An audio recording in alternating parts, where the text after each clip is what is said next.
આપણે સવારમાં વોડકીલ નીકળી પડ્યા ને જો ઘીવાન તળિયાને બધું એવું બધું વીણી લીધું. તો આ ઘીવાન તળિયો આને કહેવાય તળિયો ને આ ઘીવા છે બધા. જો કેટલા બધા ઘીવા વીણી લીધા ને હવે આપણે અહીંથી જઈએ જો તો ખરા. અને બાફીને શાક કરવાનું છે. ને જો આ ડારો છે તો આપણે એક સારમાં ડારો પીડ્યો તો જો છે ને ડારો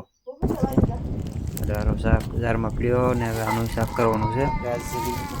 શાક કેવું બને એ પણ જોઈએ છે ને એક નંબર. હરિયાનો નજારો તો જો આવો નજારો કોઈ જોયો કોઈએ? મિત્રો વિડીયો બધાને કેવો લાગ્યો?